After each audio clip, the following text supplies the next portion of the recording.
Ramadan tiba, Ramadan tiba, Ramadan tiba. Assalamualaikum warahmatullahi wabarakatuh.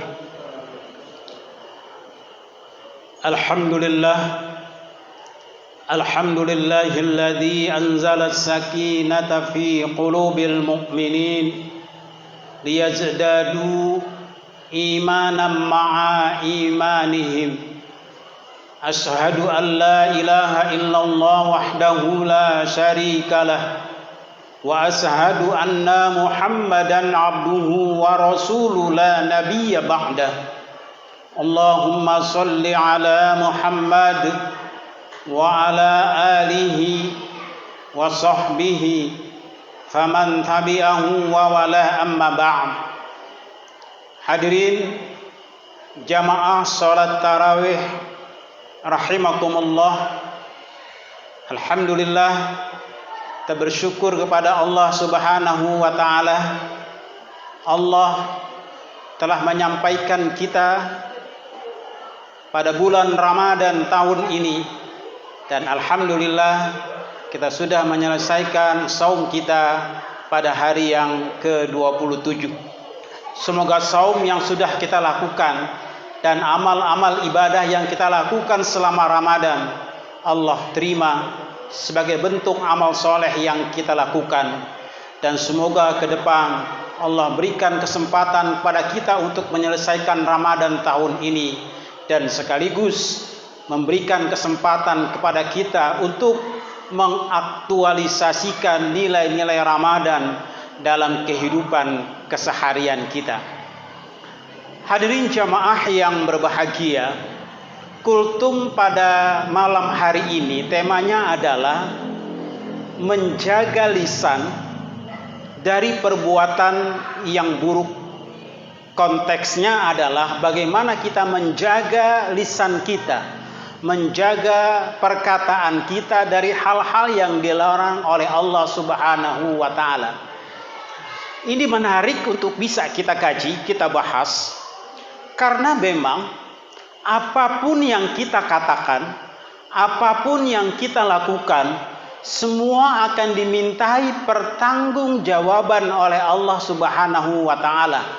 Dan bahkan Allah Subhanahu wa taala menjelaskan kepada kita, salah satu keberuntungan dari orang yang beriman adalah orang yang mampu meninggalkan dari perkataan dan perbuatan yang tidak ada gunanya.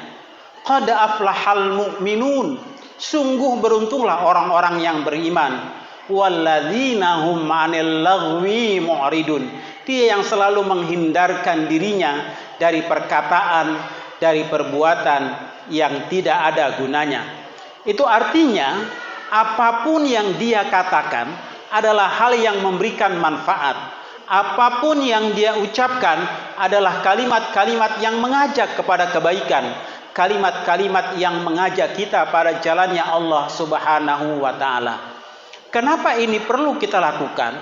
Karena sesungguhnya tadi saya katakan, apa yang kita katakan akan dimintai pertanggungjawaban oleh Allah Subhanahu wa taala. Nah, oleh karenanya hadirin jamaah yang berbahagia, jangan dulu berkata sebelum kita berpikir. Pikirin dulu apa yang ingin kita sampaikan, apa yang ingin kita katakan. Karena bisa jadi apa yang kita katakan akan menyakiti orang lain. Bisa jadi apa yang kita katakan bukan hanya merugikan orang lain, tapi juga merugikan diri kita sendiri. Dalam konteks ibadah puasa yang kita lakukan, persoalan lisan, persoalan perkataan yang tidak baik justru membawa konsekuensi dari puasa yang kita lakukan. Puasa yang kita lakukan itu tidak ada artinya, tidak punya nilai di hadapan Allah manakala kita melakukan az-zur.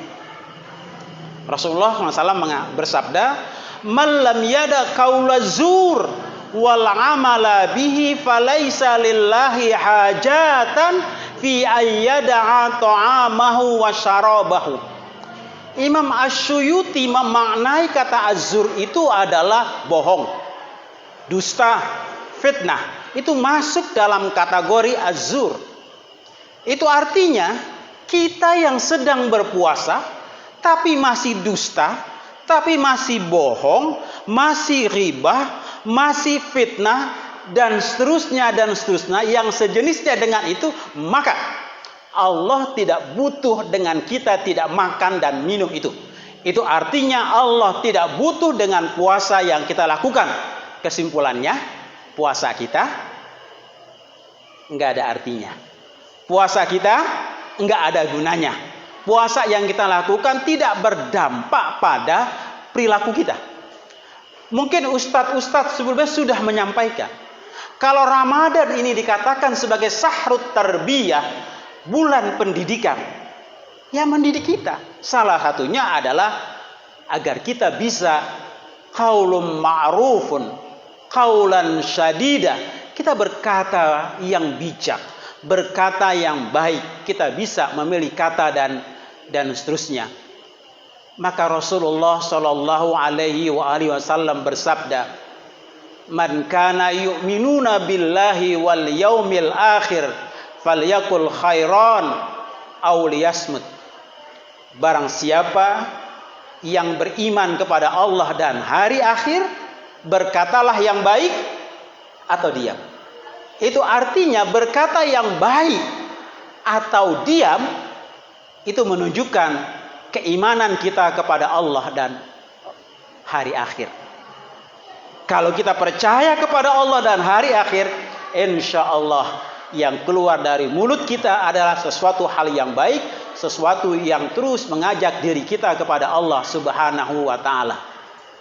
Normatifnya seperti itu, tapi kan pada kenyataannya kita saksikan, di mana orang dengan mudahnya saling menghina, di mana orang dengan mudahnya saling menghujat, saling menghasut, saling mencaci, saling menyepelekan, saling merendahkan, baik dilakukan secara nyata, face to face, atau melalui media sosial. Kenapa orang masih melakukan itu? Padahal dia tahu itu tidak baik, padahal tahu itu bisa berdampak pada dirinya. Sekarang dengan adanya undang-undang ITE, ujaran kebencian bisa dituntut sebagai bentuk pidana. Itu akan berbahaya untuk kita. Makanya sebelum menggerakkan jari kita untuk kita upload di medsos, pikirkan dulu, karena itu akan berdampak pada orang lain. Pertanyaannya sekali lagi, kenapa orang masih juga melakukan hal-hal yang seperti itu? Kenapa? Salah satunya adalah kenapa ada orang yang masih terus melecehkan orang lain, merendahkan orang lain, menghina orang lain, memperolok orang lain, bahkan memfitnah orang lain. Kenapa? Karena pada dirinya masih tertanam al-kibr, sombong.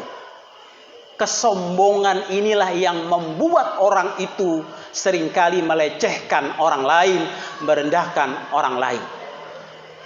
Bapak Ibu, ketika ditanya kepada Rasulullah, mahwal kibr, apa itu kibr? Apa itu sombong? Rasul mengatakan, batrul haq wa ghamtun nas. Sombong itu adalah orang yang menentang, menolak kebenaran, wa ghamtun nas, dan dia merendahkan orang lain. Pada diri orang yang beriman tidak ada seperti itu. Karena konsekuensi dari keimanan kita, ketauhidan kita kepada Allah adalah muncul kehidupan yang egaliter. Kita tidak merasa lebih dari orang lain, siapapun kita. Dari suku manapun kita tidak merasa lebih dari orang lain. Karena di hadapan Allah itu semua sama. Karena Allah lah yang paling tahu ketakwaan kita kepadanya. Makanya kita jangan terlalu merasa diri paling hebat, merasa diri paling suci, merasa diri paling wah. Lantas kemudian kita merendahkan orang lain, lantas kemudian kita memperbodoh orang lain. Sombong. Ini pangkal dosa. Ini penyakit yang kalau sudah ada pada diri kita, dia akan merusak diri kita.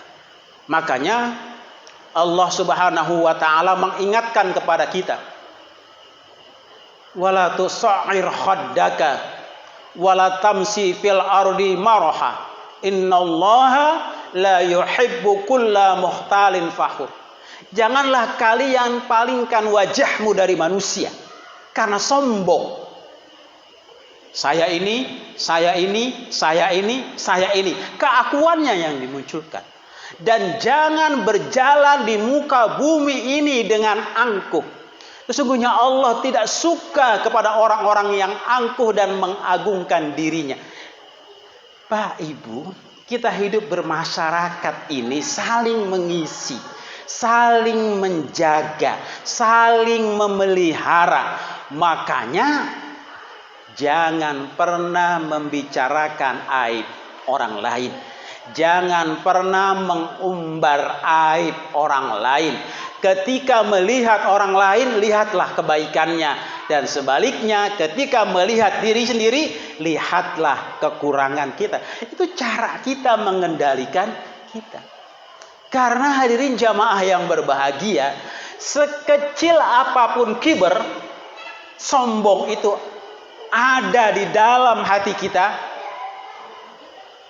kita nggak akan pernah masuk surga.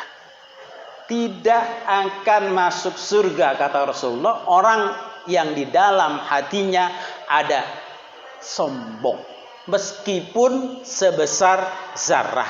Itu satu bentuk penjelasan. Sekecil apapun kesombongan itu, hati-hati.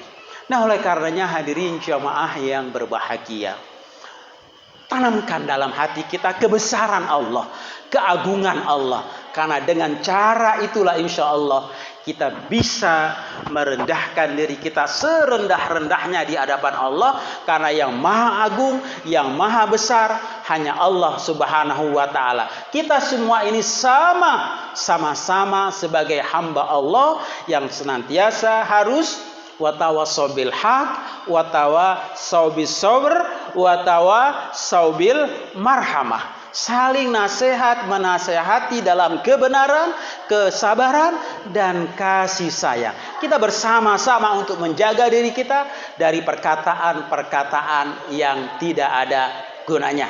Kesimpulannya, berkata yang baik. Kalau tidak bisa berkata baik, diam. Itu jauh lebih baik. Tapi bukan berarti diam itu lebih baik daripada bicara. Ada saatnya memang kita harus bicara ketika kita menegakkan kebenaran. Ada saatnya memang kita harus bicara kalau kita tahu ada hal yang salah dari lingkungan ini. Memang kita harus bicara kalau kita melihat ada kezaliman. Kita harus bicara. Saat itulah kita bicara. Tetapi kalau kita bicara, bicaranya adalah bicara yang baik. Karena kalau kita bicara yang buruk, dia akan berdampak pada kita dan tentu saja akan berdampak orang lain. Hadirin, kita semua insya Allah sudah paham. Sekali kita berbohong, dan biasanya kita akan terus berbohong, karena kita akan menutupi kebohongan. Maka kuncinya, jadilah orang yang benar, karena kebenaran akan membawa kita pada kebaikan, dan kebaikan akan membawa kita kepada surga. Itu saja yang bisa saya sampaikan pada kultum kali ini. Mudah-mudahan memberikan kemanfaatan bagi kita. Sudah 27 hari, lisan kita jaga, lisan kita isi dengan zikir, lisan kita isi dengan tilawatil Quran. Jaga dan terus kita pertahankan. Nanti saat kita masuk bulan Syawal, seterusnya sampai masuk lagi bulan Ramadan. Semoga Allah memberikan kesempatan kita untuk menjadi orang yang baik, yang selalu menjaga lisan kita. Billahi taufik wal hidayah. Assalamualaikum warahmatullahi wabarakatuh.